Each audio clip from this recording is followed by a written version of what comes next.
Iran और Israel के बीच संघर्ष बढ़ता जा रहा है। 3 जून को इजराइल ने 200 फाइटर जेट से बमबारी कर ईरान की कमर तोड़ दी है। इजरायली हमलों में ईरान के आर्मी चीफ से लेकर कई टॉप परमाणु वैज्ञानिकों की मौत हो गई। इसके बाद ईरान ने भी तगड़ा पलटवार किया है। ईरान ने 13 जून की रात 100 से अधिक बैलिस्टिक मिसाइलें दागी और तेल अवीव को धुआं कर दिया। इजराइल पर ईरानी अटैक के बाद बेंजामिन नेतन्याहू का पहला बयान सामने आया है। बेंजामिन नेतन्याहू ने ईरान के लोगों से कहा कि उनकी लड़ाई आम लोगों से नहीं बल्कि इस्लामिक शासन से है। इजराइल के प्रधानमंत्री बेंजामिन नेतन्याहू ने एक वीडियो संदेश में ईरानी लोगों को संबोधित किया और कहा कि उनकी लड़ाई ईरानियों के खिलाफ नहीं है बल्कि इस्लामी शासन के खिलाफ है। उन्होंने ईरानियों से अपने नेतृत्व के खिलाफ उठ खड़े होने का आग्रह किया है। इसके अलावा इजरायली रक्षा मंत्री इजराइल काट्ज ने कहा कि ईरान ने अब लक्ष्मण रेखा पार कर दी है। ईरान को अब गंभीर परिणाम भुगतने होंगे। अभी तो केवल जंग की शुरुआत हुई है। इजराइल के पीएम बेंजामिन नेतन्याहू ने ईरानियों से सरकार को उखाड़ फेंकने का आग्रह किया है। नेतन्याहू ने एक वीडियो संदेश में कहा कि आपके लिए ईरानियों अपने झंडे और अपने ऐतिहासिक विरासत के चारों ओर एकजुट हो जाने का वक्त आ गया है। एक दुष्ट और दमनकारी शासन से अपनी स्वतंत्रता के लिए खड़े होने और आवाज उठाने का यही अवसर है। दूसरी ओर ईरान के सुप्रीम लीडर खामेनेई ने कहा कि इजराइल को उनकी सेना की ओर से कड़ा जवाब दिया जाएगा। ईरानी मीडिया की ओर से जारी एक वीडियो में तेहरान के मोनियारी में एयर डिफेंस सिस्टम में गतिविधियां देखी गई। यह ईरान के सर्वोच्च नेता अली खामेनेई के निवास और देश के राष्ट्रपति कार्यालय के पास हुआ है।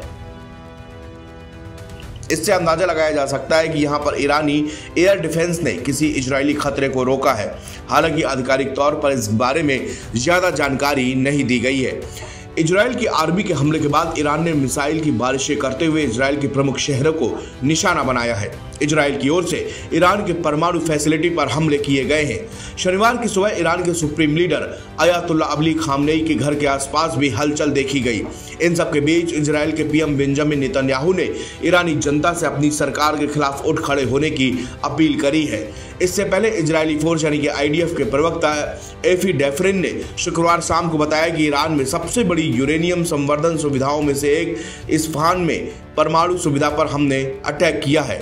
यह परमाणु सुविधा ईरान के दूसरे सबसे बड़े शहर इस्फहान के बाहरी इलाके में स्थित है। डेफरिन ने कहा कि आईडीएफ ने ईरान की 200 से अधिक लक्ष्यों को निशाना बनाया। ईरान और इजराइल में तनाव इस वक्त बिल्कुल चरम पर आ पहुंचा है। इसकी शुरुआत शुक्रवार तड़के हुई जब इजरायली लड़ाकू विमानों ने ईरान में परमाणु और सैन्य स्थलों पर बमबार्डिंग कर दी। इससे ईरान को भारी नुकसान पहुंचा है। इसका जवाब देते हुए ईरान ने शुक्रवार को इजराइल पर हमले तेज कर दिए। ईरान ने इजराइल पर कामिकोज ड्रोन और बैलिस्टिक मिसाइलों से हमले किए हैं, जिनमें से कई तेल अवीव पर जा गिरे।